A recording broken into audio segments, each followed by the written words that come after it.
আসসালামু আলাইকুম ওয়া রাহমাতুল্লাহি ওয়া বারাকাতুহু। সম্মানিত দিনী ভাই বোন, সবাইকে আন্তরিকভাবে মোবারকবাদ, সালাম, শ্রদ্ধা, ভালোবাসা। আজকের বক্তব্যের বিষয় হলো এই, আমরা মসজিদে যাই। মসজিদে যাওয়ার পর আমরা কোথায় বসবো, কিভাবে বসবো, কেমন বসবো, আমাদের কোথায় বসা উচিত, এ সম্পর্কে আমি আলোচনা করব। আমরা মসজিদে যাই, যাওয়ার পরে দেখি কিছু মুসল্লি মসজিদের বারান্দায় বসে গল্প করে। কিছু মুসল্লি একসাথে জোর হয়ে মানুষের নামে গিল্লা গিবত পরিন্দা পরিচর্চা করে।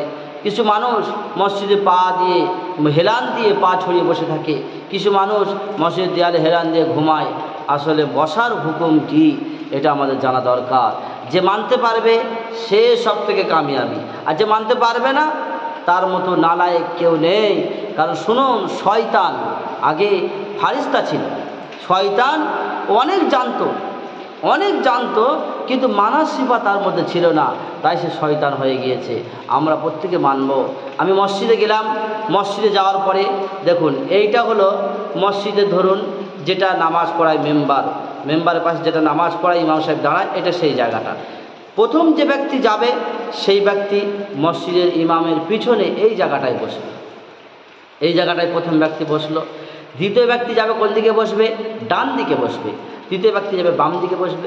চতুর্থ ব্যক্তি আবার ডান দিক। পঞ্চম ব্যক্তি আবার বাম দিক, আবার ডান দিক, আবার ডান দিক, আবার ডান দিক, আবার বাম দিক, আবার ডান দিক, আবার বাম দিক, এমনভাবে বসবে। আমরা মসজিদের হক আদায় করি। মসজিদ যখন আমরা উঠব, প্রথমে বিসমিল্লাহ বলবো, আল্লাহুম্মা ফতাহলি আবওয়াবা রহমাতিক। হে আল্লাহ, আল্লাহুম্মা, হে আল্লাহ, তাহলি আবওয়াবা, বাবুন মানে দরজা, আবওয়াবা মানে রহমতের দরজা যত সমূহ আছে, রহমতের দরজা সমূহ তুমি আমার জন্য খুলে দাও, উন্মুক্ত করে যাও। মসজিদে গেলাম, আর পরের নামে গিল্লা গিবত পরিন্দা পরচর্চা সব করবো না। মসজিদে এটা কথা বলার জায়গা নয়, মসজিদে ইবাদতের জায়গা। আমরা প্রত্যেকে মানব, যদি মানতে পারি আমরা কামিয়াব হয়ে যাব। কিন্তু আমরা মসজিদে গিয়ে হাজারো রকমের কথা বলে থাকি, মানুষের নামে পরনিন্দা পরচর্চা করে থাকি। এসব করে কোনো লাভ হবে না। গেলাম কামানোর জন্য, গেলাম নেকি অর্জনের জন্য, আর যদি গুনাহ করে আসি। আমি যদি কাজে যাই, কাজে যাওয়ার পরে কাজটা যদি না হয়, আর কাজ না হয়ে যদি বাড়ি ফিরে আসি, আমার মন একটু খারাপ হয়ে যায়। যা, কাজে আসলাম, দু পয়সা হবে, সংসারে নিয়ে যাব, দুই বাচ্চা খাবে, আজকে কাজ হলো না, মন খারাপ। আমি তো একটা আশায় যাচ্ছি মসজিদে, যে মসজিদে কিছু পাবো, আল্লাহ তাআলা আমাকে কিছু দিবেন।